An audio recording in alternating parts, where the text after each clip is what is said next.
जो नित्य का वैदिक सत्संग है, उसके साथ ही आज वसंत पंचमी है। आज के दिन मां सरस्वती का महोत्सव मनाते हैं हम।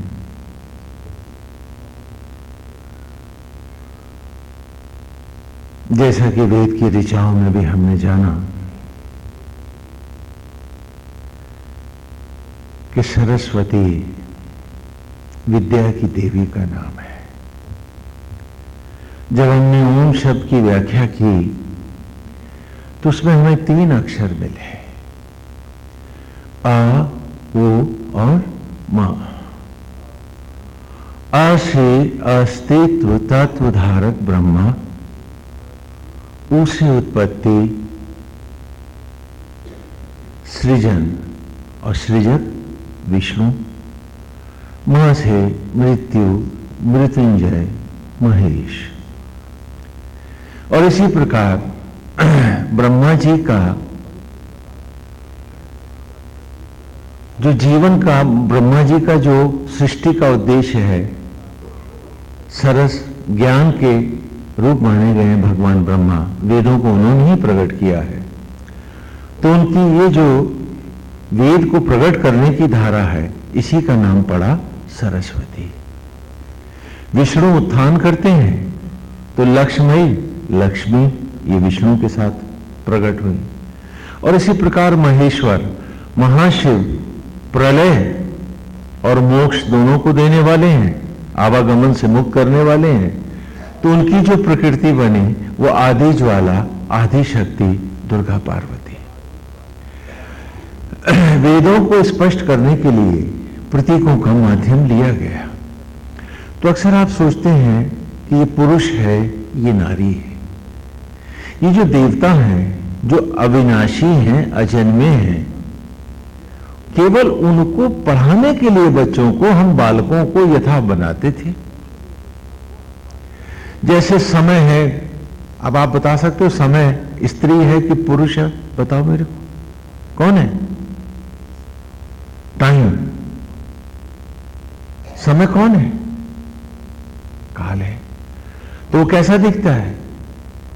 पता नहीं।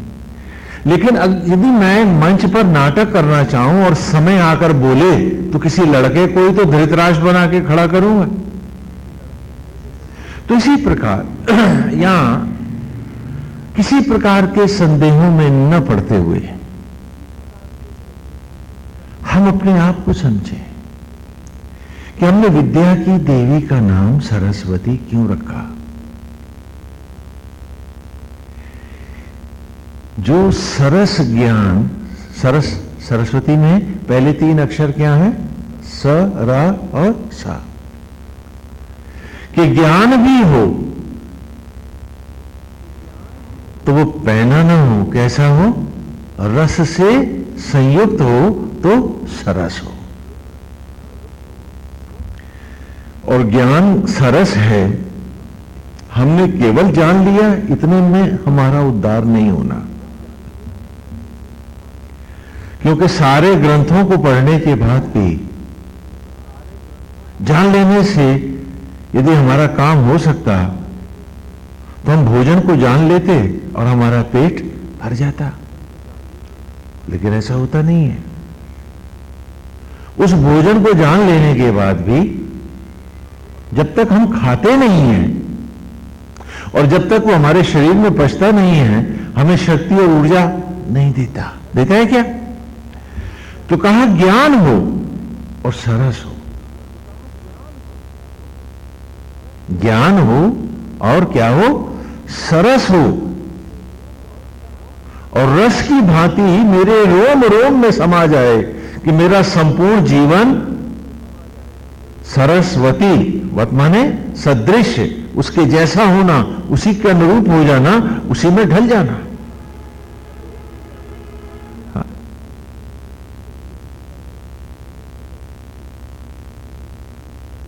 कहते नहीं है देववत, देव के जैसा।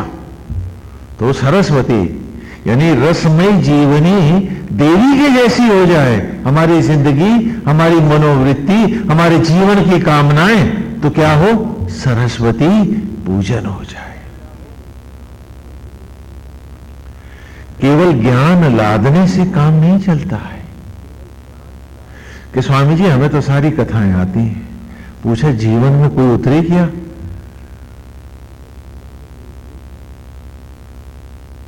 आचरण में है कुछ? इसलिए विद्या की देवी यहां कौन है? सरस्वती है। आज उन्हीं का दिन है और आज के दिन हम मनाते हैं वसंत पंचमी। हाँ, सबने पीले कपड़े पहन रखे हैं बहुतों ने। इस शोभा के साथ पहले हम अर्थ तो जाने क्या है। वस शब्द का अर्थ होता है बसना। वासा माने घर और वसु माने अग्नि। तो यहां वसंत है कि जो इस घर में सूक्ष्म होकर बसा हुआ है, कौन है वो जो 5 तत्वों के बने इस घर का जनक है, और वो है आत्मा। ये शरीर हमारा एक घर है तो, है ना, और ये बना कैसे है? 5 तत्वों से बना है। तो 5 तत्वों से बने इस घर में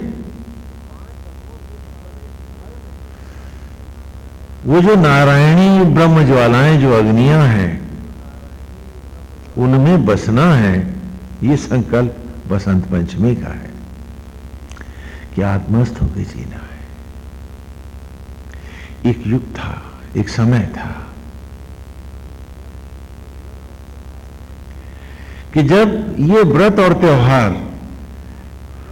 कोरे लोकाचार व्यवहार या अंध आस्था और श्रद्धा भक्ति भर नहीं होते थे। इनके पीछे हमारा उद्देश्य है कि जीवन के सत्य से बालक को परिचित कराएं, और सत्य है विभत्स। क्योंकि सत्य तो इतना ही है कि जीवन एक यात्रा है जिसका अंतिम पड़ाव मृत्यु है। तो इस कड़वे सत्य को भी, लेकिन जो नितांत सत्य है उसको इतना रसमय बनाकर के ज्ञान के द्वारा बालक को दिया जाए कि वो भयभीत ना होता हुआ जीवन के हर क्षण को पूर्ण अमृत में बनाकर और सार्थक जीवन जीकर जीवन के अभीष्ट को पाए। आज के दिन गुरुकुल में बालकों का प्रवेश होता था, वे लिए जाते थे, सत्र का आरंभ होता था। इसी सत्र का हम पहले भी पिछली ऋचा में भी पिछले रविवार को ले आए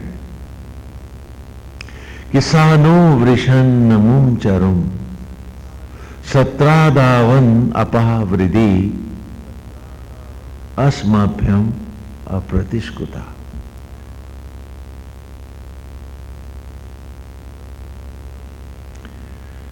कि जीवन के उन सत्रों के द्वारा, जैसे सत्रावसान होता है, सेमेस्टर बोलते हैं इसे सत्र को अंग्रेजी में आप, तो सानो वृषण नमुम चरुम, हाँ हम लोग ऋग्वेद के सप्तम सूक्त में है, सत्रादावन अपावृद्धि अस्माभ्यम अप्रतिष्कुता।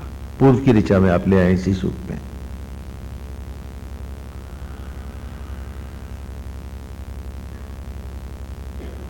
क्यों? क्योंकि जो जीवन है वही तो पाठशाला है, वही तो धर्म है, वही तो ग्रंथ है, और प्रकृति के हम अंग हैं, हमें उसी के अनुरूप जीना है। जिस प्रकार सत्रों यज्ञों के सत्रों के द्वारा वो हमें प्रकट कर रहा है, तो शिक्षा को भी यथा सत्र हम ग्रहण करें और आगे बढ़े। तो आज के दिन आरंभ होता था, गुरुकुल में बालक लिए जाते थे, उनका ग्रहण होता था। 2 समय होते थे जब गुरुकुल के सत्रों का में बालक लिए जाते थे। एक तो गुरु पूर्णिमा के पास और दूसरा इधर होता था। तो सभी लोग सज धज कर जाते थे, वन में गुरुकुल में सब पधारते थे। और तब ऋषि आचार्य उन बालकों को एक सरस ज्ञान की शिक्षा देने के लिए, सरस्वती से वरद करने के लिए आज के दिन ग्रहण करते थे। तो सबसे पहले बच्चों का यज्ञोपवीत संस्कार होता था। आज हम केवल औपचारिकताएं करते हैं। क्या कर्मकांड तो लंबा कर डालेंगे, अर्थ नहीं होगा। तो वो 3 तागों का जनेऊ इस सत्र के आरंभ में ही जो गुरु देते थे, उसके बाद ही ये ऋषि हम पढ़ाते थे जो आज आप पढ़ रहे हैं। तो उसमें 3 तागों के जनेऊ से हम उस बालक को मूल पाठशाला अर्थात प्रकृति, पर्यावरण से जोड़ते थे, जो उसकी मां है सत्य रूप में। वो प्रकृति जिसने निरंतर उसे बुना है,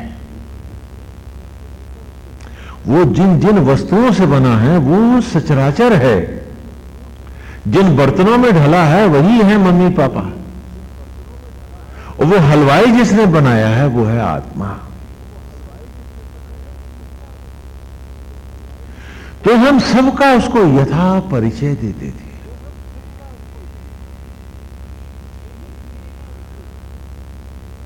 कि जो भी वस्तु बनती है वो हलवाई की होती है अथवा वस्तु की होती है, पतीले और कढ़ाई की नहीं होती है, केवल उन्हीं की मोहरें भर नहीं रहती है। तो इसीलिए इन बर्तनों को भी माता को हम यज्ञ की ज्वाला के समान ग्रहण करते हैं, जो निमित्त माता पिता हैं, और पिता को भी परमेश्वर की भांति ग्रहण करते हैं। लेकिन ये सब निमित्त हैं। सत्य रूप कौन है? वो सचराचर है जो वस्तु बना है। क्योंकि तुमको बनाने के लिए 5 तत्वों का प्रयोग हुआ। वो 5 प्रधान तत्व से ही ये शरीर निर्मित हुआ।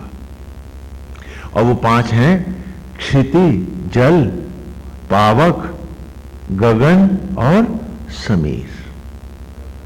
क्षिति माने आकाश, जल जहां आप जानते हैं पानी, पावक माने अग्नि, गगन आकाश, और समीर वायु। ये 5 तत्व जुड़े और इनको जुड़ करके क्या बना? एक बालक का शरीर। धरती माता, अन्न, जल, आकाश, वायु और अग्नि, ये सब जुड़े और इन 5 तत्वों से ये मानव का शरीर बना। तो यूं कहलाया क्षिति, जल, पावक, गगन, समीर। क्षिति में हम आकाश कह गए, आकाश अलग है, धरती, और इस प्रकार संपूर्ण सचराचर जुड़ा।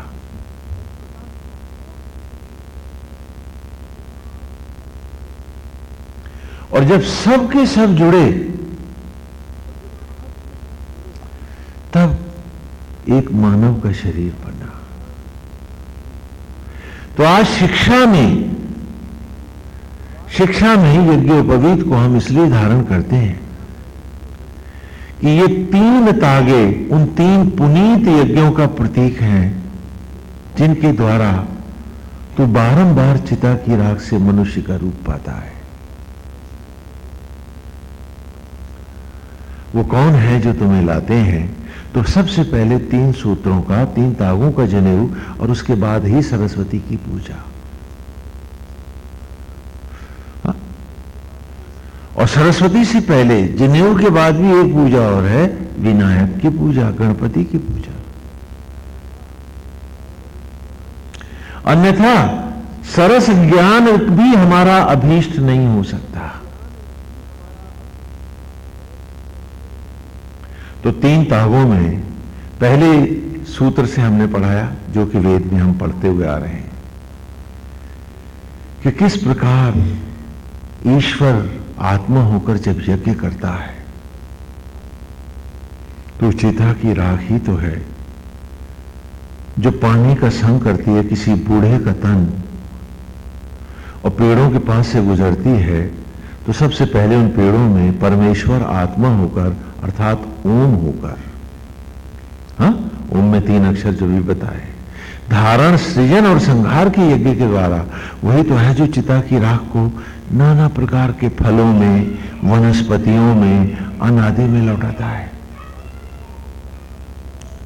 ये पहला यज्ञ ना होता तो माता पिता भी निमित्त होकर हमें कहां प्रकट कर पाते हैं। और इन पेड़ों में हम यज्ञ हुए।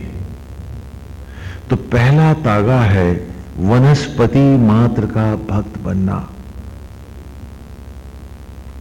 हर पेड़ पौधे को, वृक्षों को, सबको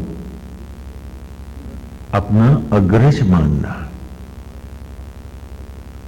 और ये फिर महान शिव की कथा में इन्हीं पेड़ों को हमने कार्तिकेय के रूप में, गणेश के बड़े भाई के रूप में आपको दिखाया कि ये वनस्पतियां ही तो शिव और शक्ति के वो बीज थे जो नदियों में प्रवाहित हुए और बहते चले गए। स्वयं माता पिता ने इनका परित्याग किया जिससे ये धरती पर ताड़कासुर को मार सके, अतृप्तियों और ताड़नाओं का विनाश कर सकें, इस धरती को जीवन से और कोलाहल से परिपूर्ण कर सकें, मौत की वो त्रासदी समाप्त हो सके। ये पहला तागा है और ये शिव का पहला पुत्र है। देवताओं ने मांगा और शिव और शक्ति का वो बीज नदियों में प्रवाहित हुआ और उसे 6 कृतिकाओं ने पाला मां बन के। ये 6 कृतिकाएं वो 6 ऋतुएं हैं जिनकी गोद में ये बीज पले, नदियों के तट पाए और सुंदर हरित क्रांति में लौट चले। सारी धरती पेड़ों से, वनस्पतियों से लहलहा उठी और इस प्रकार जीवन का कोलाहल बढ़ने लगा। ताड़कासुर, मृत्यु भयभीत होने लगी। और फिर शिव की पत्नी ने उसी अन्न को, जिसका हम उपटन बनाते हैं ना, अन्न का ही तो बनता है, क्या है, चिरौंजी है, बेसन है, आटा है, ये सब मिला करके सुगंधियां हैं, हल्दी है, जो हम खाते हैं उसी को। तो उसी उपटन से उन्होंने एक बालक बनाया और उसे भी प्राण दे दिए। तो ये कार्तिकेय का छोटा भाई बना और इसका नाम क्या बना? गणेश। तो काय का बना? ये आटे का बना। तो वो अन्न जो खाया, उपटन ही तो है, जो अन्न रोटी खाई उसी से तो हम सब बने। तो हम सब आटे के क्या हैं? गणेश नहीं है क्या? क्योंकि जैसे उपटन से, आटे से, खाद्य पदार्थों के उपटन से, उस मैल युग उपटन से गणपति बना है, वैसे ही आज भी तो हर माता हर बालक को उत्पन्न करती है। तो दूसरा जनेऊ का तागा गणपति का है, गणेश का है। पहला सूत्र है कि इन पेड़ों को अपना अग्रज पूज्य मानूंगा।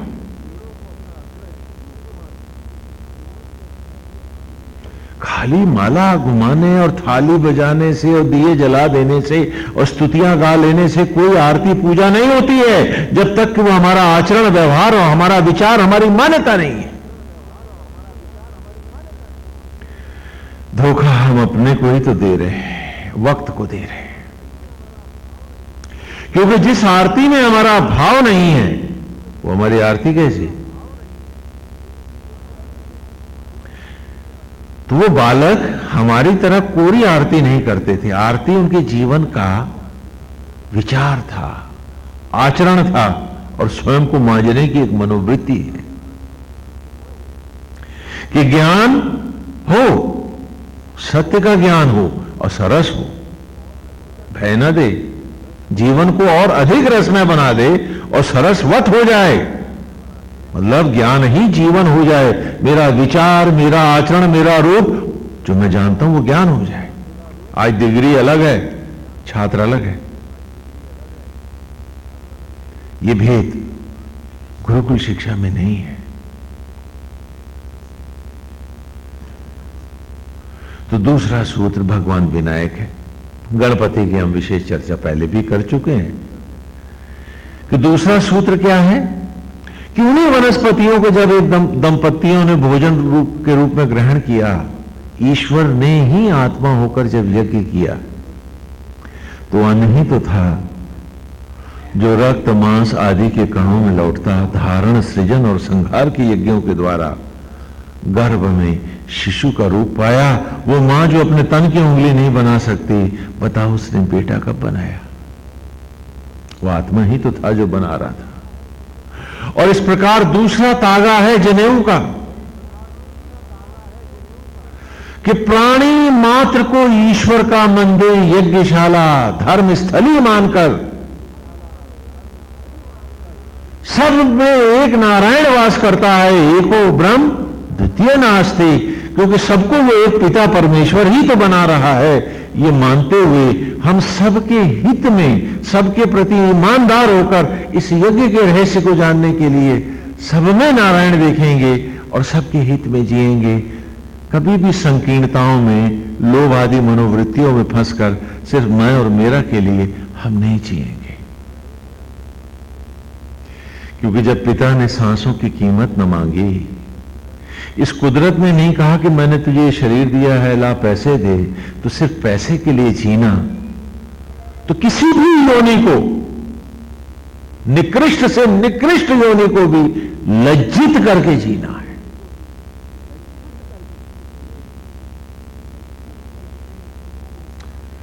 हम सब ने सुख के बहुत साधन किए, बुद्धिमान जो थे। स्वामी जी जो करते हैं हम अपने सुख के लिए करते हैं। बेचारे पशुओं के पास अकल ही नहीं थी तो कहां से सुख के साधन बटोरते बताओ। लेकिन आज पशु ज्यादा सुखी है मनुष्य से, क्या ये सच नहीं है? तो पूछता हूं आपसे कि सारी बुद्धि से सुख के साधन बटोरे थे, ये दुख का पहाड़ इकट्ठा किया है तुमने। क्योंकि आज भी वो पशु जिसने सुख के साधन नहीं खोजे हैं, अकल ही नहीं बेचारे के पास, तुमसे ज्यादा सुखी क्यों है मुझे बता दो। क्यों? क्योंकि आज ये सार्थक शिक्षा गुरुकुल की तुम्हारे पास नहीं है। और सरस्वती की आरती से पूजन नहीं होगा। हमको अपने मन से, वचन से, कर्म से, संपूर्ण मान्यताओं से इस वरद शिक्षा को, सरस्वती को अपने जीवन का, अपने रूप का, अपने विचार का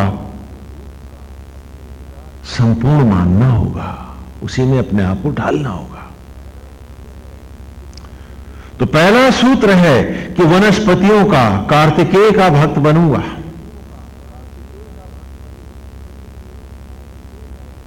मैं इन पेड़ों को केवल पेड़ और वनस्पतियां नहीं जानूंगा और केवल धन पशु बनकर पेड़ों को काटूं और बेचूंगा नहीं,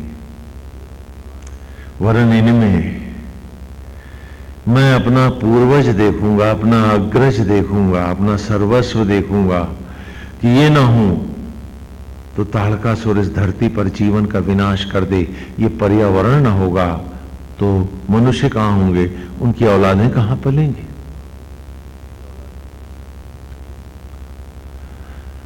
तो इसीलिए अब हम क्या करते हैं, पेड़ों की पूजा कराते हैं, तुलसी जी की कराएंगे, बरगद की कर देंगे, केले की कर देंगे, नीम की भी पूजा करते हैं, हाँ पीपल की भी करते हैं, सबकी कराएंगे। लेकिन कोई भावनात्मक संबंध हमारा उनके साथ नहीं होगा, है क्या? तो फिर पूजा की थी या नाटक किया था? केवल लोभ के लिए गए थे कि मेरा स्वाग बचाए रहना, मेरा फलाना काम कर देना। क्या शर्म ना आई थी कि अग्रज हैं हमारे, और आज यदि हम इनके प्रति नहीं हैं तो ये तो आज भी हमारे प्रति समर्पित हैं, तो हम कितने कृतघ्न हैं। हम लज्जित नहीं होते हैं। We feel this is our property. शायद अगर भगवान भी सामने आ जाए तो हमारी प्रॉपर्टी हो जाएगा। क्या मानसिकता है हमारी।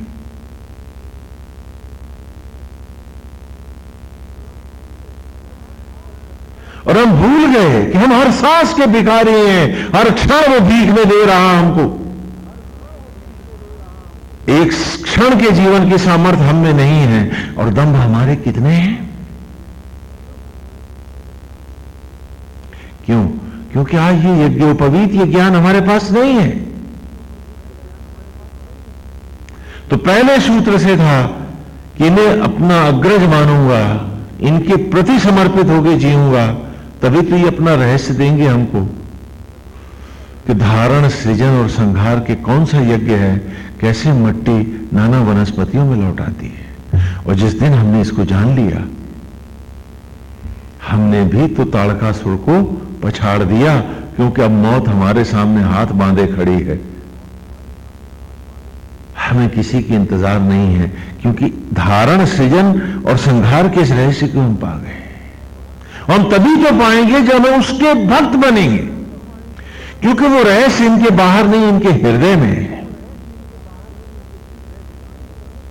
और जब तक हमारी भक्ति को ये स्वीकारेंगे नहीं, हृदयंगम नहीं करेंगे, हमें प्रवेश नहीं मिलेगा।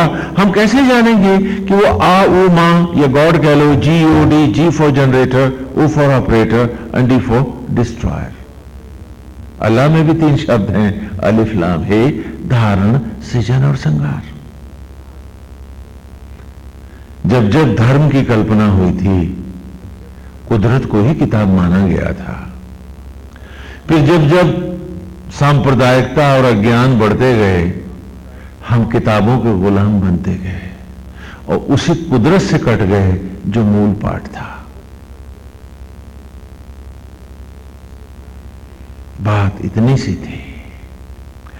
और उसके बाद फिर हमने उसे ईश्वर कहें, खुदा कहें, अल्लाह कहें, गॉड कहें, राम कहें, कुछ कहें, फिर हमने उन्हें भी नहीं बख्शा। उनकी आड़ में जो अमानवीय कृत्य, जो अमानवीय मानसिकता, जो सड़ी हुई विचारधारा हो सकती थी, हमने उसको ईश्वर के नाम पे ठोक दिया। और फिर एक नई संस्कृति भारत में आई आजादी के बाद, जो हमारी आदत बन गई है। अब क्या?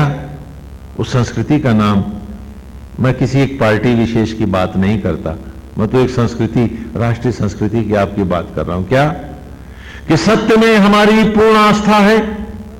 हर नेता बोल रहा आपका, लेकिन खबरदार झूठ को आंच ना आने पाए। क्या बात है?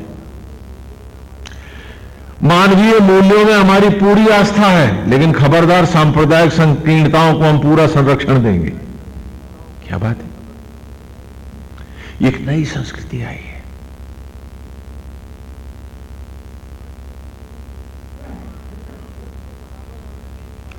हम सबसे बराबर और न्याय की बात करेंगे, लेकिन वर्गीकरण को हमारा पूरा आश्रय मिलता रहेगा, तो फिर बराबरी कैसे होगी? पता नहीं। और आज उस संस्कृति में हम सब बहे जा रहे हैं। हम भूल गए कि आज भी इस कुदरत से कट के आदमी जी नहीं सकता है। ये झूठ है, यह सत्य है, यह ज्ञान है। सच सिर्फ इतना है कि आज भी हम पूरी तरह से आत्मा और प्रकृति के आश्रित हैं। उन्हीं की दया और कृपा से हर सांस हर क्षण है। और जब तक हम इनके प्रति पूर्ण रूपेण समर्पित नहीं होंगे, जब तक हम इनको भावनाओं के साथ आत्मस्थ नहीं करेंगे, ये अपने रहस्य हमें क्यों देंगे? मंत्रों के रटने से कोई सिद्धि ना होने वाली है। ये दया करेंगे, सब पा जाओगे, और इनके सामने अपराधी बनोगे तो क्या पाओगे? और दूसरा तागा था कि प्राणी मात्र के प्रति दयावान होना है।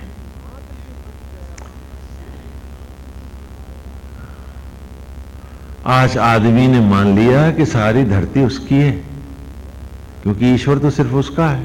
बाकियों को मारो, काटो और खाओ, इनके जंगलों को भी उजाड़ दो, इन्हें जीने का हक मत दो। आज भी किसी गाय के नाम पे कोई प्लाट नहीं है, जो है सब आदमी के नाम पे, आप ही लोगों के नाम पे। जंगल घटते जा रहे हैं, हाँ, जीवों को वहां जीने नहीं देते हैं, लेकिन फिर भी हमारी ह्यूमैनिटीज हैं, हमारी मानवीयताएं हैं। अरे साहब, इंसानियत की बात करते हैं हम लोग, इंसान जो ठहरे, पता नहीं। एक अजीब संस्कृति, एक अजीब विचारधारा हम लोगों की आ गई है। और आज सारी प्रकृति यदि भयभीत है तो अपने बनाए इस खिलौने मनुष्य से। बाकी सारी प्रकृति को कहीं भय नहीं है। भय है तो इससे है। और हम हैं कि हम ह्यूमैनिटीज की बात कर रहे हैं। अभी कल ही हम बात कर रहे थे कि अगर दूसरों को गुलाम बनाना बहादुरी है तो गुंडों की आरती ना उतारी जाए गली के, और लुटेरों को मंदिरों में प्रतिष्ठित न कराया जाए, जिसे हम शौर्य मानते हैं। दूसरों के प्रति अपने को बलिदान कर देना कभी विचारधाराओं की पवित्रता होती थी कि यह बहादुरी है कि मैं अपने सारे सुखों को प्राणी मात्र के हित में अर्पित करता हूं। आज मैं सबके सुख छीन कर करोड़पति बन जाऊं तो मैं सबसे बताऊं कि मैं सबसे बढ़िया इंसान हूं। पता नहीं हैवान क्या होता है और पिशाच की परिभाषा क्या होगी। ये सब विसंगतियां क्यों आई? ये नई संस्कृति कहां से आई? जैसे जैसे हम अपने आप से टूटते गए, हम नेचर से अलग हटते गए, हम अपनी जड़ों से कटते चले गए। और फिर पूजाएं कोरी औपचारिकताएं बन के रह गई। गुरुकुल में ऐसा नहीं है। वहां पहले ही यज्ञोपवीत के साथ बच्चों को हम समझाते हैं कि पहला सूत्र है वनस्पति मात्र के प्रति भक्त बन के जीना। दूसरा तागा है प्राणी मात्र में आत्मा का दर्शन करना। उसके बाद जब हम लोभ और लालच न छोड़ पाए तो हम कहने लगे देवी पे बकरा चढ़ा रहे हैं आप, क्योंकि पत्थर की मूर्ति तो खाती नहीं, खाना तो आप ही नहीं है, तो देवताओं को भी बदनाम करने से ये मनुष्य बाज नहीं आया। और हर अधर्म को इसने धर्म बनाया। बेचारा फिर आगे संस्कृति फिर सोशल होगी, कर्टसीज है, सोसाइटी है स्वामी जी। क्या बात है। आज फिर भी हम सरस्वती पूजा कर रहे हैं जिसकी कोई प्रासंगिकता बाकी नहीं रही है आपके जीवन में। फिर भी आप में से कुछ हैं जो जानना चाहते हैं, इसलिए यहां इकट्ठे हैं। तो लगता है कि कहीं कहीं दियों की रोशनी बाकी है। चलो फिर ज्वाला उठाएगी, वरना मनुष्य तो इतना खो गया है कि कल इंसान ही को तो न खोज पाएगा। जाने हमको क्या हो गया है।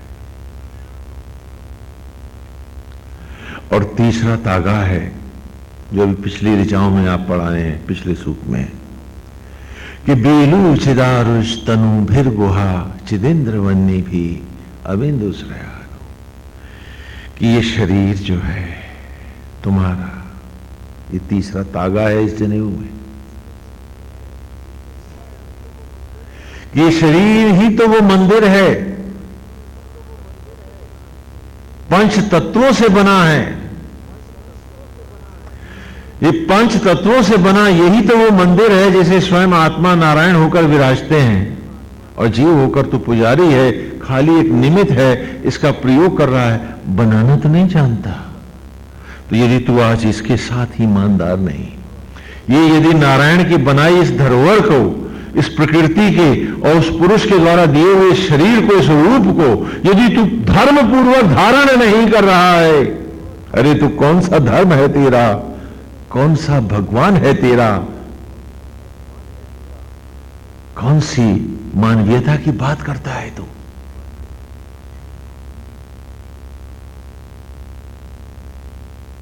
कहां है वो सब? तो कहा ये तीसरा तागा है कि शरीर को भगवान की मंदिर की मान्यता देकर इसमें रहना, कि किसका, जिसने बनाया उसका है ये, तो वो तो परम पिता परमेश्वर बनाता है। मैं उसके धाम को, इस शरीर को, इस मंदिर को कैसे मैला कर सकता हूं? वो पुजारी कैसा जो मंदिर में मैला फेंके। और मैला केवल वहां खेत में जो मिलता है वही नहीं है, अरे वो तो अमृत हो जाएगा, खाद बन जाएगा, पुनः फलों में लौट आएगा। मैला वो है जो ईर्ष्या है, द्वेष है, लोभ है, मोह है, दूसरों से तेरी बदला लेने की मनोवृत्ति है, दूसरों को जो तेरा धोखा देने का विचार है, दूसरों को ठगने का, उनके हितों को नोच लेने का जो भाव है, ये वो मैल है जो कहीं खाद नहीं बनती और इससे कुछ अमृत नहीं बनता, सिर्फ विष ही उपजता है। असली मैल तो ये है। और कैसे पुजारी हम हैं कि रोज भर भर मैला मन के मंदिर में डालते हैं, अपने को भी और उस नारायण को भी नहीं बख्शते हैं जिसने हमें बनाया है। ये 3 तागों का जनेऊ देता था मैं, किसके बिना कोई शिक्षा व्यर्थ है, इससे बांध के ही शिक्षा दूंगा तो अमृत बनेगी। यदि इसने इस अपने प्रति जो ईमानदार ना हुआ, उसे जो भी शिक्षा दूंगा वो हथियार बना के दूसरों के गले ही तो काटेगा। जो अपना सगा नहीं, फिर वो सगा किसका होगा? और उसके बाद गुरु उस बालक से कहता था कि ये 3 सूत्रों का गांडीव धनुष है, ये इसे कोरे 3 तागे मत समझना, ये तुम्हारा भावनात्मक गांडीव है ये, और यदि भावना ही नहीं है तो इसका कोई प्रयोजन भी नहीं है, मतलब ही नहीं है। बेमतलब डाले हैं डोरियां, यदि भावना नहीं है तो।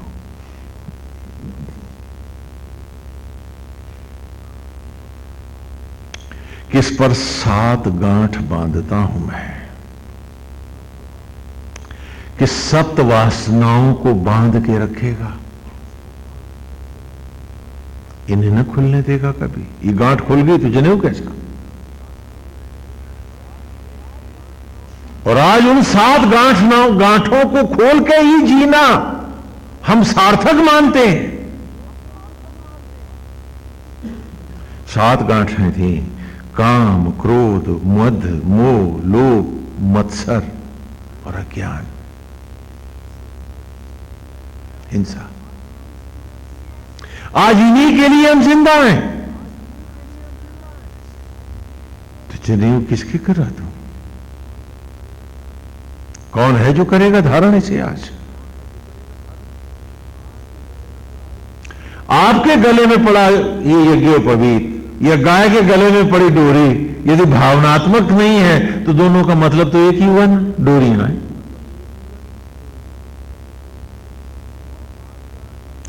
कि वो 7 गांठें जिन्हें खुलना नहीं था वो ऐसी खुली है कि लाइफ का पर्पस बनी हुई है हमारी। इसलिए हमारी हर सोच जो है वो भ्रमित है। हम पैशाचिकता को ही ह्यूमैनिटी कहते हैं, शौर्य मानते हैं। यही बहादुरी है हमारी कि दूसरों को ठग के हमने 4 तल्ला कोठी बना दे, पैलेस बना दें, कामयाब हैं हम। क्योंकि वो 7 गांठें ही मेरे जीवन का उद्देश्य बन गई हैं, तागों का तो कहीं पता ही नहीं है। और उसी को लेकर के हम दंभ लिए घूमते हैं कि हम यज्ञोपवीत धारी हैं। क्या बात है। जाने कौन भाग्यवान होगा जो इन 3 तागों को गांडीव बनाकर मौत को भी परास्त कर देगा। ये वो धनुष है जो तुम्हें मृत्युंजय बना दे, वरना पशु के गले में पड़ी डोरी है जिसका कोई अर्थ ही नहीं है। दंभ लिए घूमते हैं हम कि बड़े ज्ञानी और विद्वान हैं, और गले में पड़े तागे बता रहे हैं कि कुछ पाए नहीं है। कहा कि ये 3 तागों का गांडी इन 3 पुनीत यज्ञों का प्रतीक है। इनके प्रति अर्पित होकर इनसे सत्य को पाना है कि मेरे शरीर में भी वो भोजन को रक्त में कैसे बदल रहा है। आज इस शरीर में बैठ के मैं न जान पाया, अरे तो कब पाऊंगा, कब पहचानूंगा अपने आप को। लेकिन कब पाऊंगा, जब 10 इंद्रियों को रथ के बन दशरथ अपने भीतर आऊंगा। और जब तक 10 इंद्रियों को 10 मुंह बनाकर दशानन रावण बना बाहर बाहर भागता फिरूंगा, अतृप्तियों के पीछे दौड़ता रहूंगा, तो इनका सत्य कब पाऊंगा।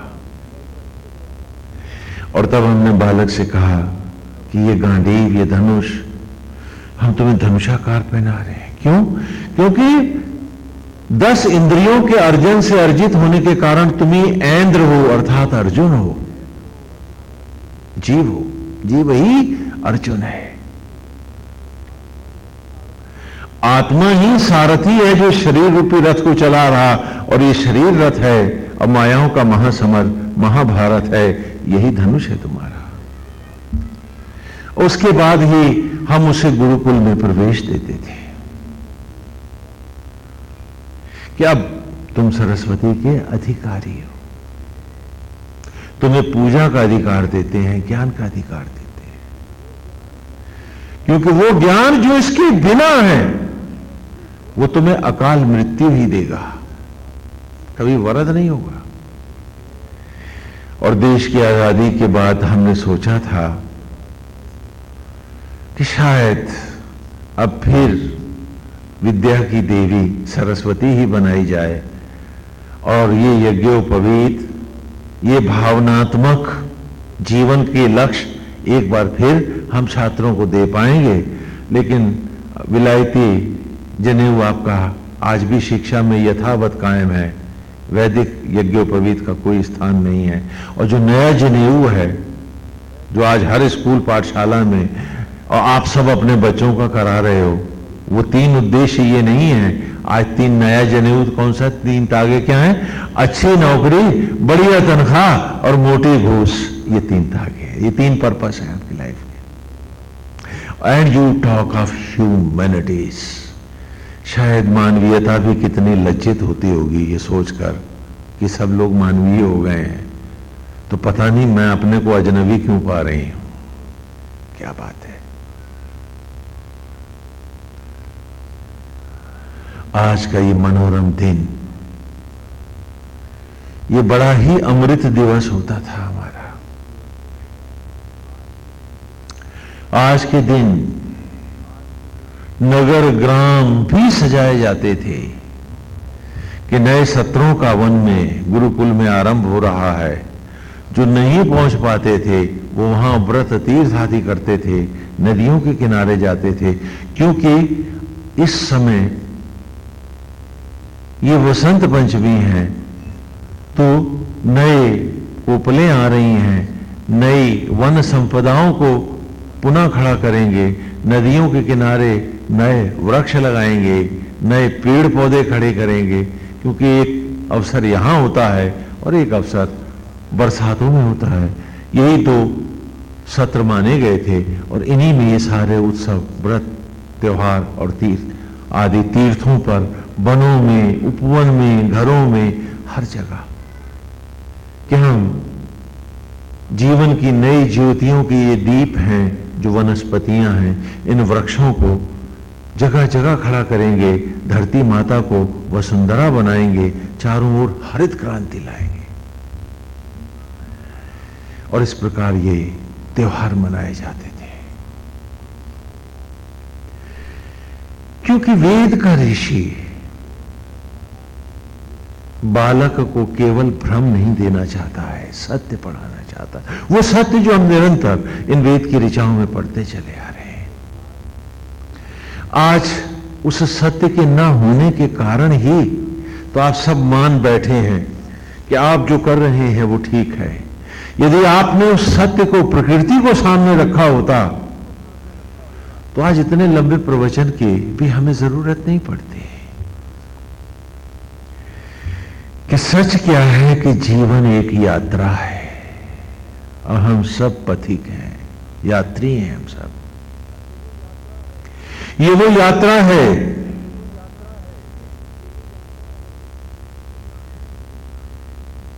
जो चलती रहती है,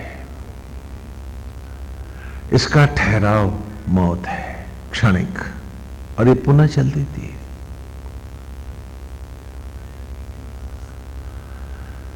वेद का ऋषि जानता है इस बात को।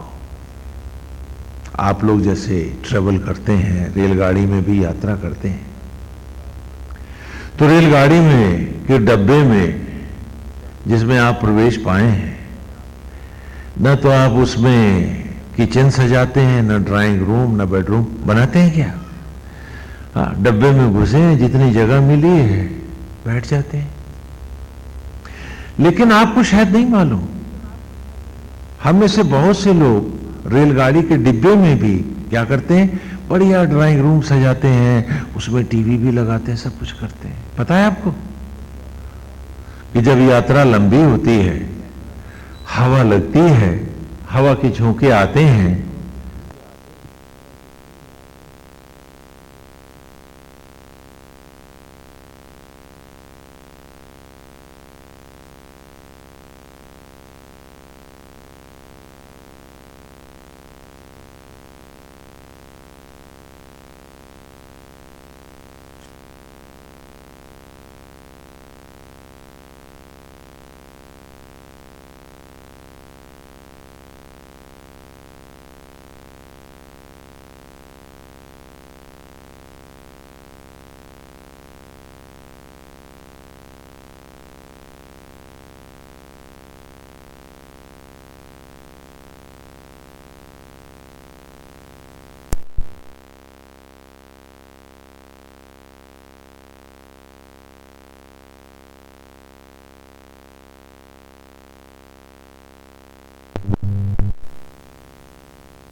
नेत्र झुकने लगते हैं। यात्री सो जाता है तो सपने में ड्राइंग रूम भी सजाता है, टीवी भी लगाता है, घर वालों की शादियां ब्याह भी कर लेता है, और जाने क्या क्या बटोर लेता है। सपने में नहीं करता क्या? करता है, उस डिब्बे में बैठा हुआ ही। लेकिन जैसे ही वो आंख खुलती है, स्टेशन आ गया है, वो अपने प्लेटफॉर्म पे उतर जाता है, तो जानता है ना कि जो देख रहे थे वो क्या था? सपना। तो जिंदगी के डब्बे से उम्र का टिकट जहां खत्म हुआ, मौत के प्लेटफॉर्म पे तुम उतार दिए गए। वो तुम्हारे बनाए मकान, दुकान, वो नातेदार, वो बेटी, वो बेटा, वो मम्मी, वो पापा, क्या एक सपना भर नहीं बन के रह जाते हैं? बोलो। और सत्य एक ही रह जाता है कि जीवन यात्रा है। अगर जीवन यात्रा ना होती तो मौत हम सब के लिए अनिवार्य क्यों होती? वाई क्यों होती? तो वेद का ऋषि इन्हीं ऋचाओं में हमें ज्ञान दे रहा है, यज्ञोपवीत के उपरांत, कि हम सत्य रूप में सरस्वती को अपने जीवन में को रसमय कर सकें और सरस्वत होकर जी सकें। सरस्वती के पुत्र बने, सारस्वत बने। ये कोरे गोत्र नहीं है, ये जीवन है संपूर्ण।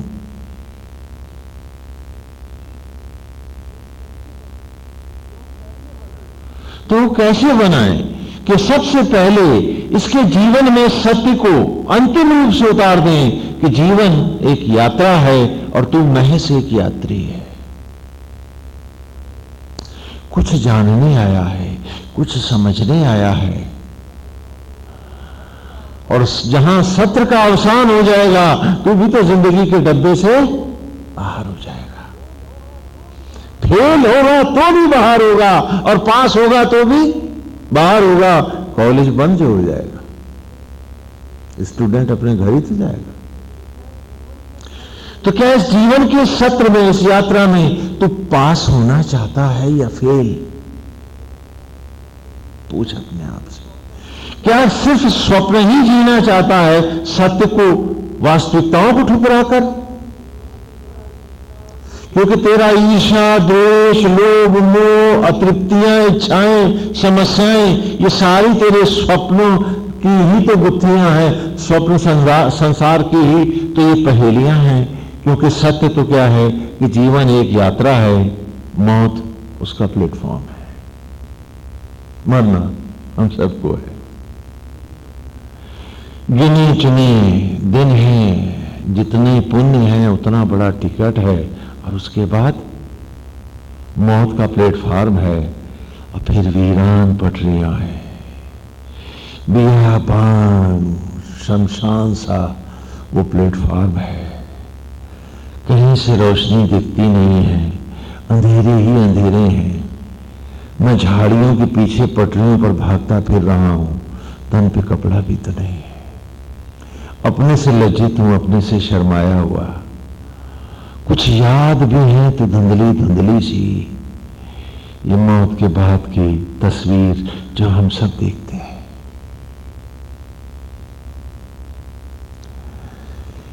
क्योंकि हर नवजात शिशु के पास बैठ के मैंने इन्हीं सपनों को हर बच्चे के मन में देखा है कि एक डर है, एक भय है। कभी उसे लगता है कि वो बालू के नीचे भाग रहा है, यथा योनि। कभी देखता है कि वो धरती के नीचे से तैर रहा है, कभी वो खंडरों में जाता है। पता नहीं वो घर खंडर हुए हैं या इसकी स्मृतियां खंडर हो गई हैं, अब राम जाने। वो ढूंढ रहा है, वो टटोल रहा है अपने आप को, और सत्य बस इतना ही तो है। वो नाते, वो रिश्ते, वो याद, वो सब कुछ एक सपना भर बनकर ऐसे बिखर गई है जैसे उसका कोई अस्तित्व न था। और ये सपना हम सब देखते हैं, मौत के बाद और जन्म के बाद भी। फिर आंखें खुलती हैं, बाहर का जगत देखते हैं, बहिर्मुखी होते चले जाते हैं, और फिर अपने ही सत्य से दूर 10 इंद्रियों को 10 मुंह बनाए, दशानंद रावण से अपने ही जीवन के क्षणों को खुद चपाते, नोचते, तबाह करते, धीरे धीरे फिर मौत के कगार पर आ जाते हैं। आप कहते हो आपने रोटी खाई है, मैं कहता हूं आपने उम्र खाई है। रोटी तो शरीर ने खाई है, उम्र तो तुम जो जीव हो खा गए हो अपनी। क्योंकि रोटी से शरीर का पेट भरता है, और ये तो घर है जिसमें जीव तो बैठा अपनी उम्र को खा रहा है। तुम कहते हो कि फलाना व्यक्ति सता रहा है तुम्हें, मैं तो देखता हूं तो खुद ही अपना खून पिए जा रहा है।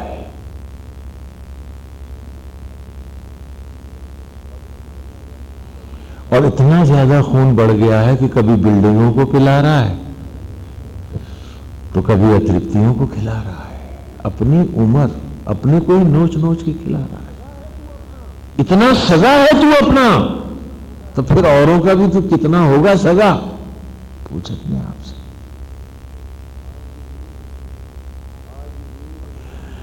आज ये वेद नहीं, ये शिक्षा नहीं, इसीलिए तो अच्छी नौकरी, बढ़िया तनख्वाह और मोटी घूस उपलब्धि है, पाप नहीं है।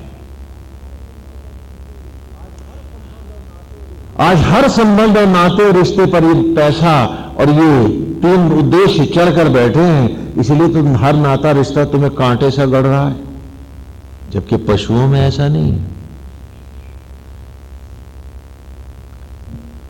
क्योंकि अब तुम्हारे जीवन में ये सुंदर रंग नहीं है, हर रंग बदरंग है, आसक्तियों के बीभत्स रंग है। यदि जीवन एक यात्रा न होती तो मौत अनिवार्य क्यों होती? और हर यात्री जानता है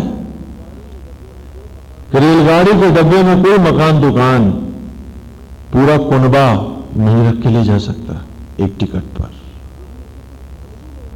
यदि उसे कुछ धन भी लेना होता है तो उसकी एफडी करा के ले जाता है, कुछ ट्रेवलर चेक बनवा लेता है कि नगद पैसा ले जाऊंगा तो रास्ते में लूट न लिया जाऊं।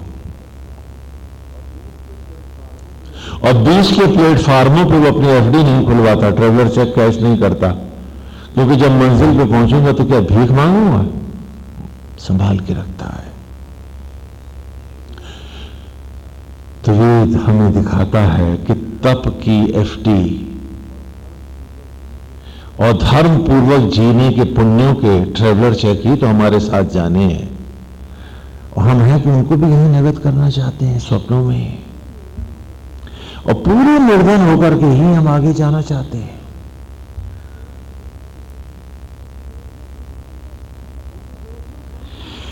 क्योंकि जैसे गुरुकुल में छात्र का सत्र है, जैसे इस सत्रों के द्वारा तूने जन्म पाया है, तो जीवन भी तो स्वयं में एक सत्र है।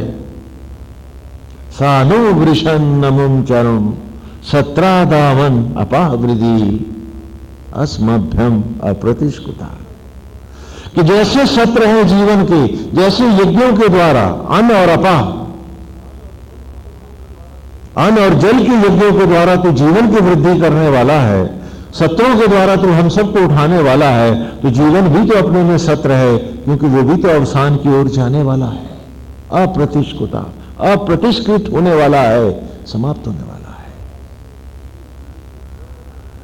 और लिए बैठा हूं यज्ञोपवीत कि मृत्युंजय बन के दिखाऊंगा, और खाली डोरी बना है, कोई मतलब नहीं इसका, एक नया दम्भ दे रहा हूं मुझे।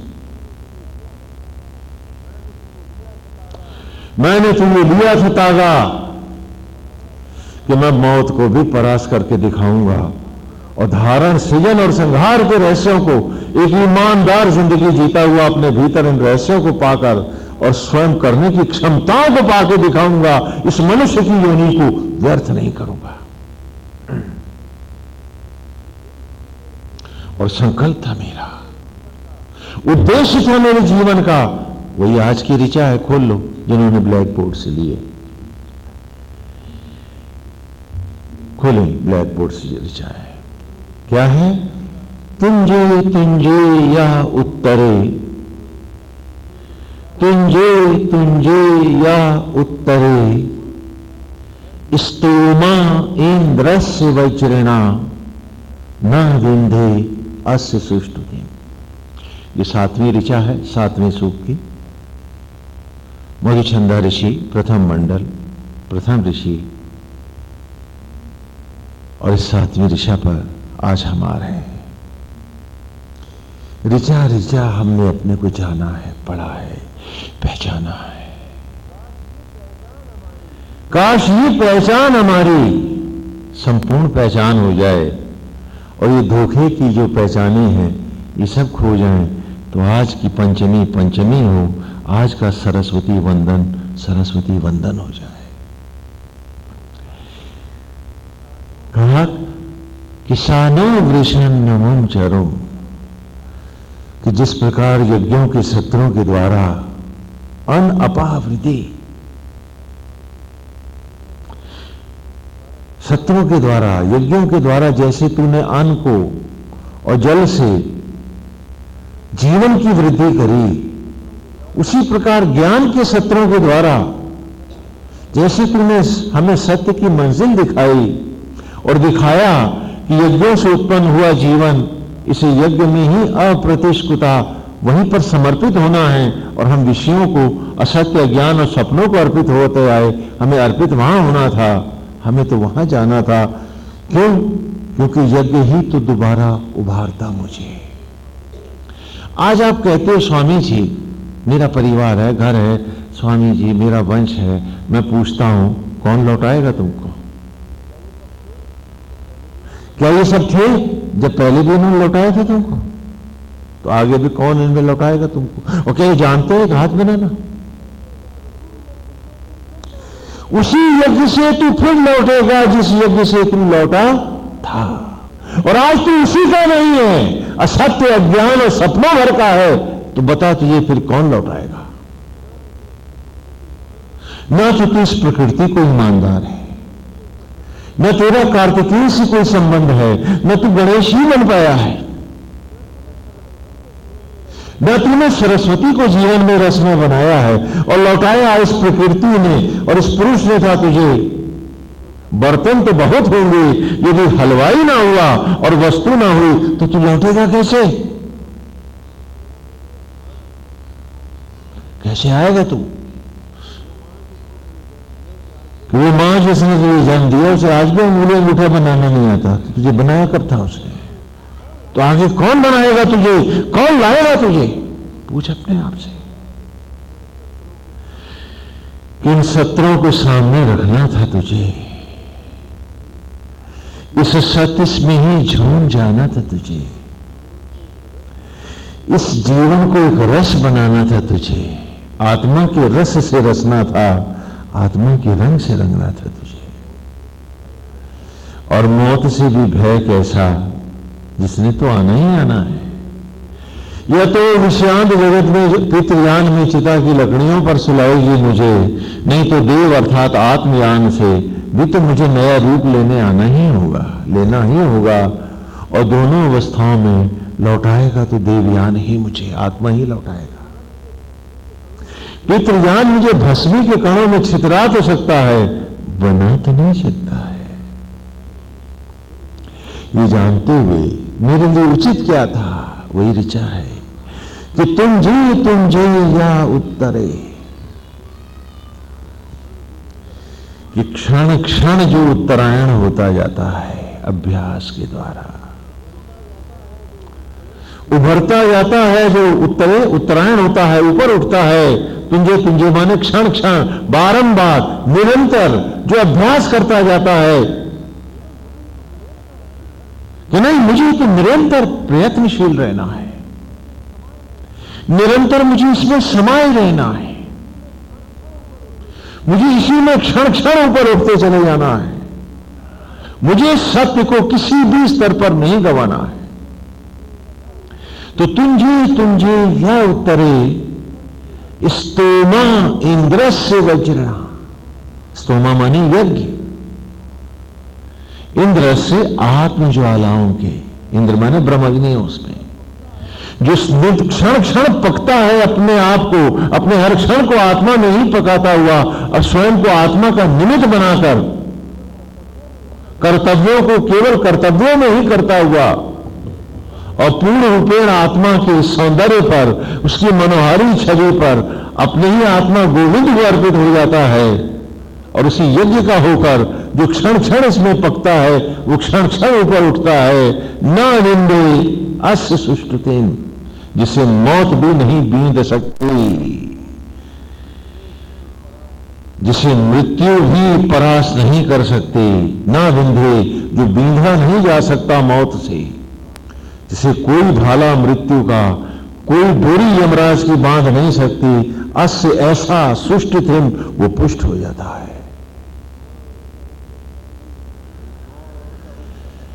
यदि मौत अवश्यंभावी है तो अमरता में भी कहीं कोई खोट नहीं है।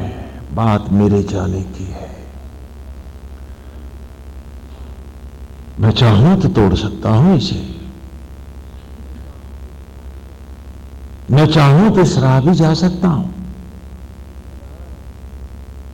वेद कह रहा है तो असत्य तो नहीं है। और उसने ये भी बताया है कि अचानक तो उठ के तू जा नहीं सकता है, तू निरंतर क्षण क्षण अभ्यास तो कर सकता है। तुंजे या उत्तरे, इसको हम प्रैक्टिकली ले आए आज की डे टू डे लाइफ में कि हम कैसे कर सकते हैं। हाँ, हम सब कर सकते हैं, और करने से क्या फायदा होगा हमें कि हम हमेशा सुखी हो जाएंगे, यहां तक कि हमारे चेहरे का रूप का सौंदर्य भी और ज्यादा सुंदर हो सकते हैं हम, क्योंकि जिनके विचार सुंदर हैं उनका मन सुंदर है, और जिनका मन सुंदर है उन्हीं का रूप सुंदर होता है। हम कर सकते हैं, हम चल सकते हैं, और चल सकते हैं। इसलिए वेद कह रहा है कि क्षण क्षण उठते क्यों नहीं जाते तुम। और मैं कह रहा हूं, वेद में स्वयं को ऋषि कह रहा है कि चलना क्षण क्षण जल, उठ ऊपर को, वरना मौत का प्लेटफॉर्म तो आगे आने ही वाला है, उससे पहले ही क्यों नहीं पा लेता तू उस सत्य को कि उस क्लाइमैक्स से पहले एक नई क्लाइमैक्स बना। ऐसा भी हो सकता है। आप सब मृत्यु को परास्त कर सकते हो, वेद कह रहा है, और बड़ी सरलता से जीवन को और रसमय बनाकर इन्हीं परिस्थितियों में, इन्हीं घरों में रहते हुए भी, यदि आप उस ईमानदारी को आज मान लो तो, कि जहां एक और वो मौत का प्लेटफॉर्म है, वहां तुम्हें मैं नित्य जीवन भी तुम्हें मिल सकता है। वेद ने कहा क्यों? क्योंकि तुम्हें बारंबार भस्मी से मनुष्य बनाने वाली सत्ता शक्ति तुम्हारे भीतर है। तुम्हें कहीं पढ़ने नहीं जाना है, भीतर उससे अद्वैत करना है, एक हो जाना है। कर सकते हो? वो वरदान जो ब्रह्मा नहीं दे सकता, वो सामर्थ्य तेरे भीतर है।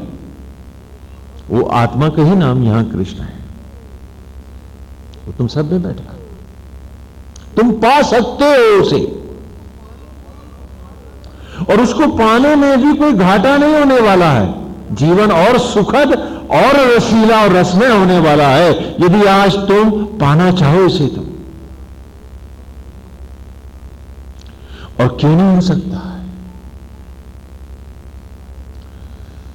कैसे हो सकता है? हम कैसे आरंभ करें?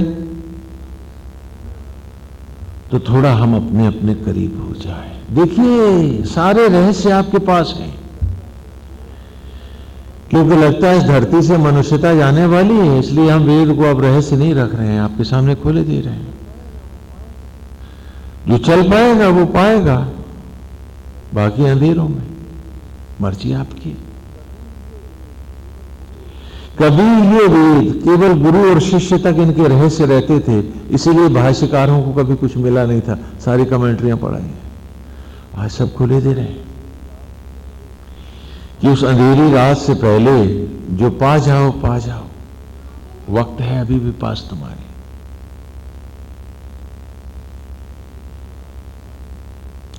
नहीं तो 84 लाख योनियों के अंधेरे भटकाओ है, अपने से डरते, अपने से शर्माते, अपने से लज्जाते, एक जुगनू भर रोशनी को तरसते भटकते रहोगे। मर्जी तुम्हारी।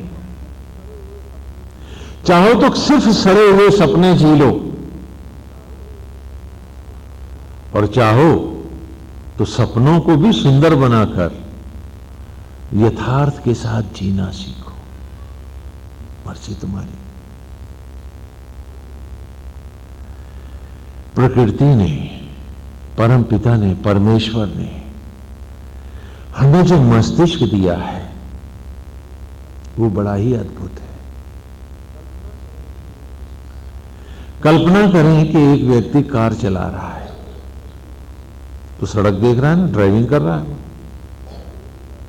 तो उसके मस्तिष्क के स्क्रीन पर सारे दृश्य उभर रहे हैं। सड़क पे कौन है, कहां, किधर से काटना है, किधर जाना है, आंखों से देख रहा है। वो जो बगल में बैठा है उससे बात भी कर रहा है, और जिस विषय में बात कर रहा है उसमें सोच भी रहा है। 3 काम कर रहा है ना एक साथ। क्योंकि कुदरत ने तुमको क्यों दिया ये सब?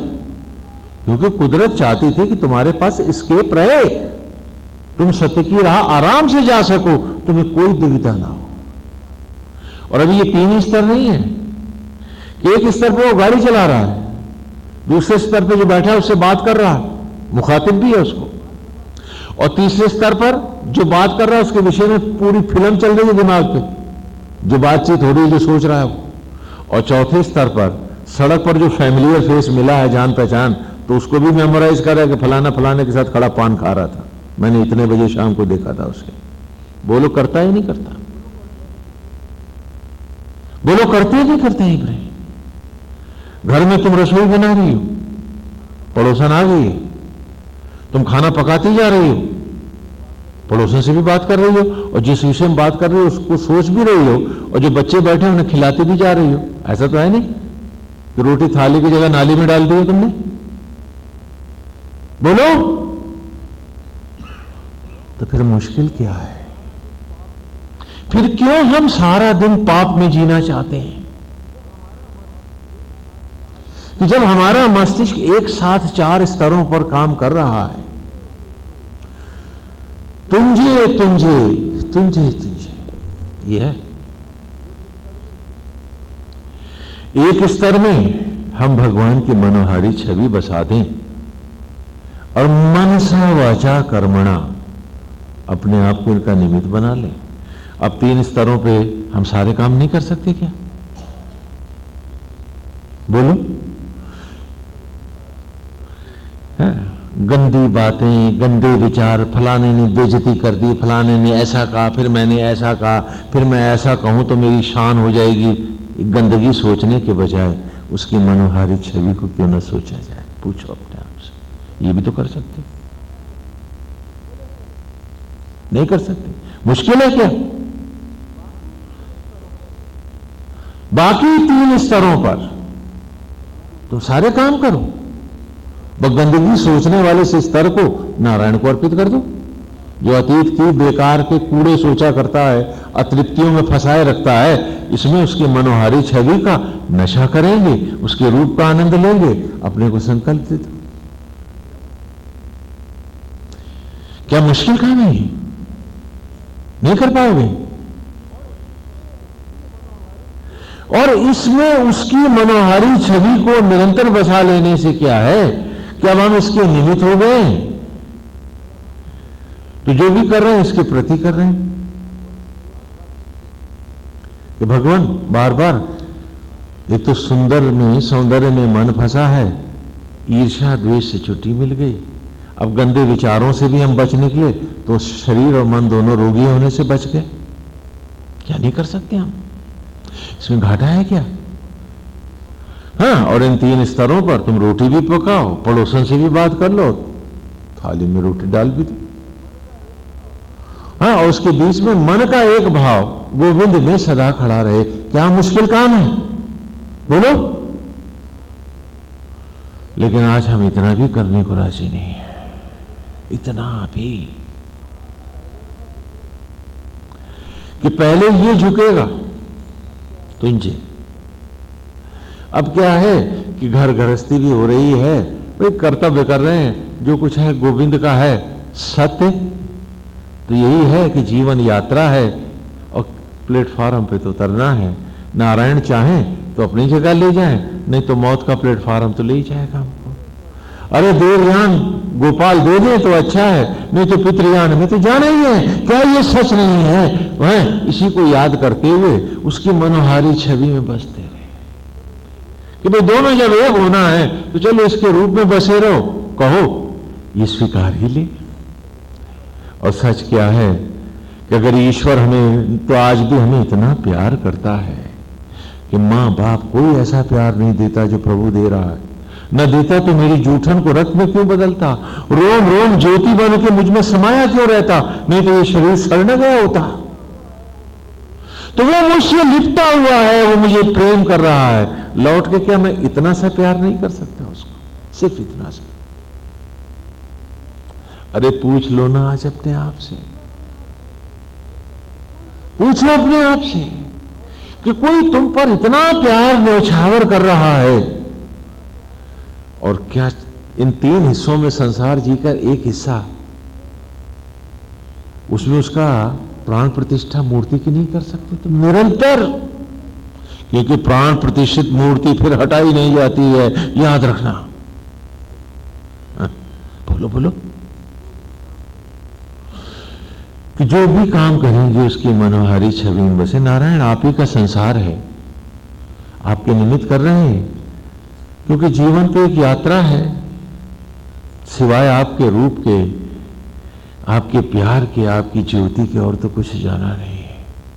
तो गोविंद ये भी आपको अर्पित है, ये भी ट्रेवलर चेक में गया, पुण्य है तो पाप है, आप जानो आपको अर्पित है। कोई नगद नहीं करते अपन। हम तो छूटी करते हैं। तो जैसे ही इस मनोहारी छवि में आपका मन बसेगा, अब कोई अपमान भी कर रहा है तो आपका मन उसे क्षमा कर देगा। क्यों? कि नारायण की मूर्ति है, अरे ये जाने हमसे क्या लेना, ठीक है, भगवान इसका भी कल्याण करे, हो गया। तो आपका जीवन सरल है। और यहां सरस्वती का सरस शब्द धीरे धीरे उतरने लगा है। हां, अब सरस्वती पूजन की बात शुरू हुई है।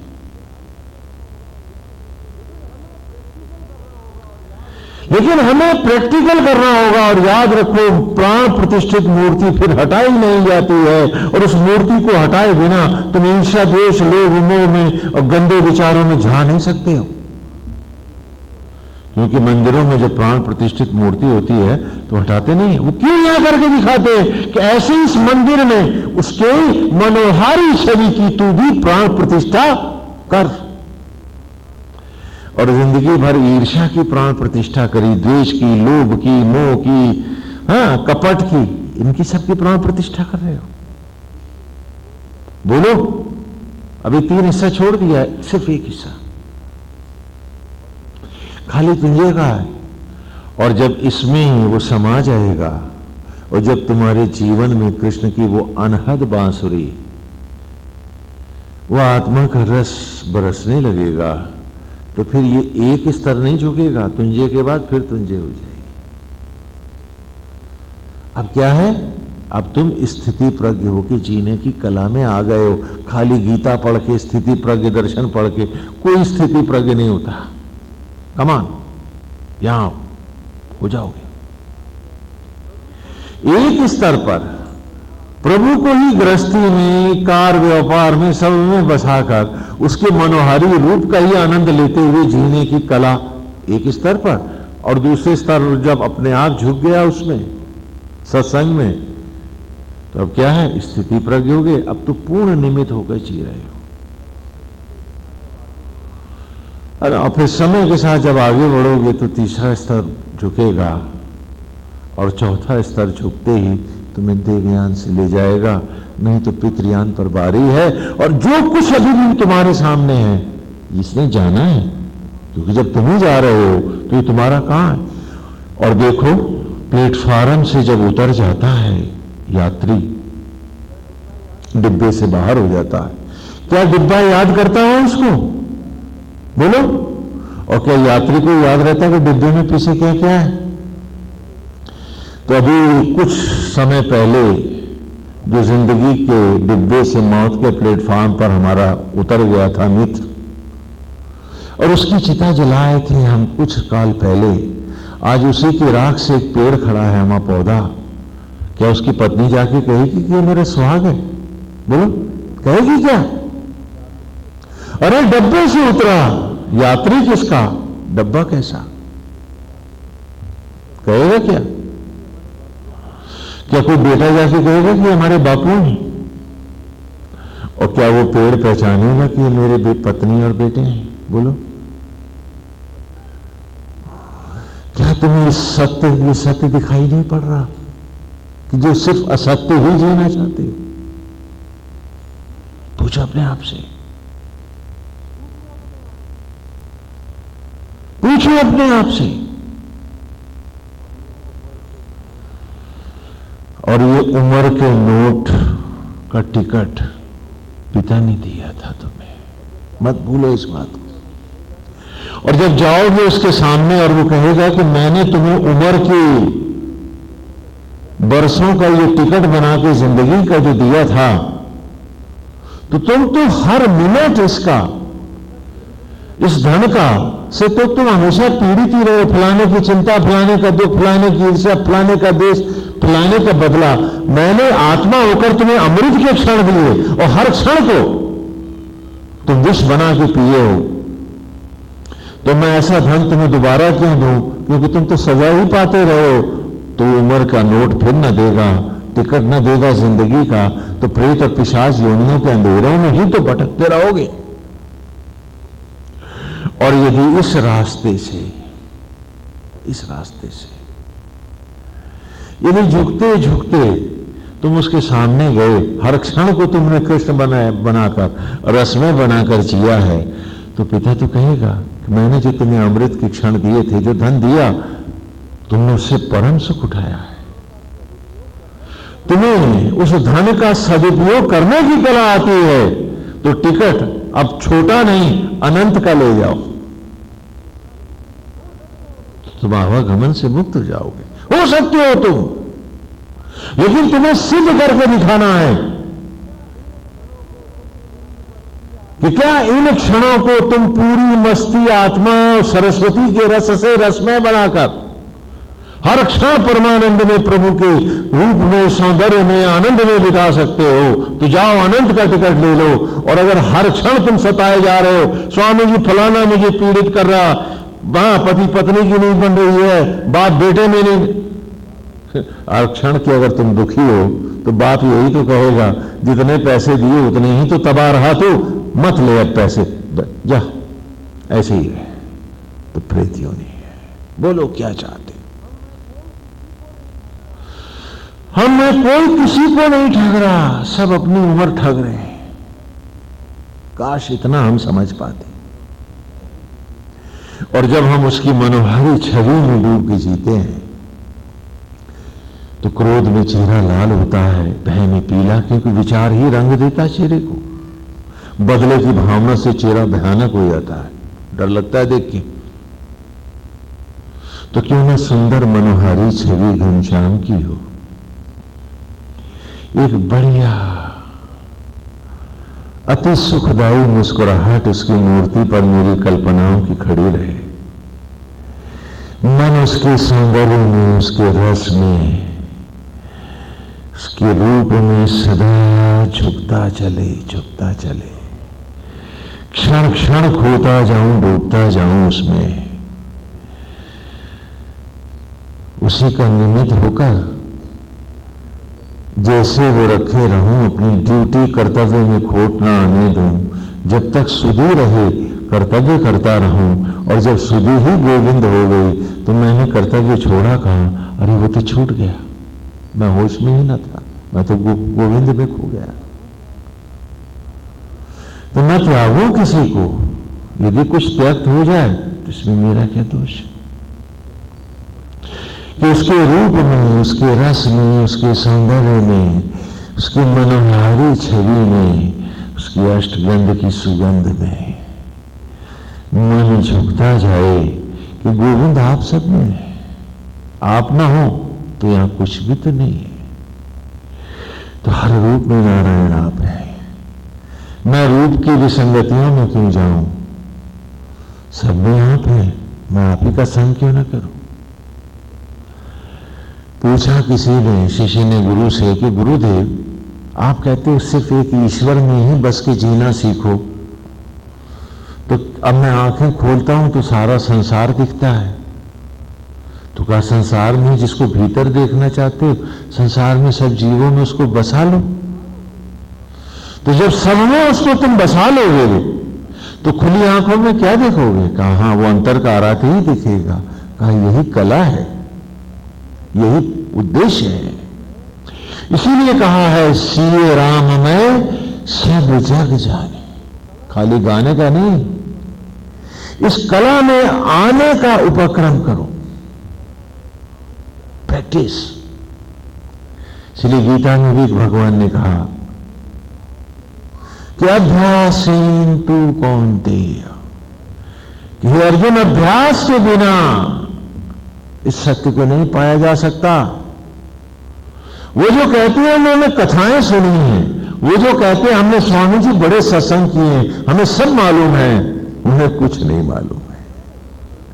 यदि मालूम होता तो उनके आचरण में होता ना, उनके विचार में होता, उनके व्यवहार में होता। यदि उससे हट के उनका आचरण और व्यवहार है, यदि अभी भी वो दुखी और संतप्त हैं, यदि आज भी वो ईर्ष्या द्वेष में जी रहे हैं, तो वो नहीं जानते हैं, कुछ अज्ञानी है तभी तो जी रहे हैं। अगर जिसको वो जानते हैं उसको मान गए होते तो आज एक अद्भुत मस्ती में, आनंद और सौंदर्य में जीना रहे होते। तो आए कि उसकी मनोहारी मस्ती में बस के एक प्रैक्टिकल होकर के इस ऋचा को जीवन का व्यवहार बना के जिए कि तुम जी या उत्तरे स्तोमा इंद्रस्य वैचिरणा न विंदे अस्य सुष्ठुते। क्या हो क्षण क्षण झुकाए अपने आप को उसके सौंदर्य में, उसके माधुर्य में, उसकी मनोहरी छवि में, कि सांस जो झुके तो झुकती ही चली जाए। और ऐसे भी तो जिया जा सकता है कि गोविंद जो भी है वो आप हैं। जब चारों वेद ये गा रहे हैं कि नारायण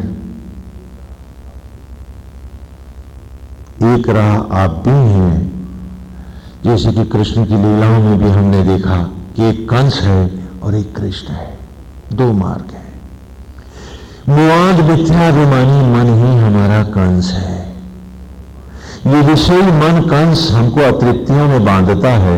इसकी दो पत्नियां हैं जो जरासंध की बेटियां हैं, असुरराज जरासंध की बेटियां हैं ना, उन दोनों के नाम है अस्थि और प्राप्ति। हाँ, कृष्ण की कथा में सुना है। तो ये रास्ता है हमारे पास एक कि मुआद विषय मन कंस बांधता है। अस्थि माने ये मेरा है, ये मेरा रहे, और प्राप्ति ये मुझे और मिल जाए।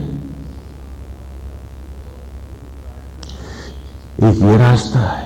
फिर इस रास्ते पर अस्थि और प्राप्ति अर्थात ये और ले लूं, वो और ले लूं, उसके बाद नाना प्रकार के असुर हैं और जीवन नष्ट हो जाता है। कंस हमको ले जाता है जरासंध के पास। जरा माने जीर्ण होना और संध माने संधियां।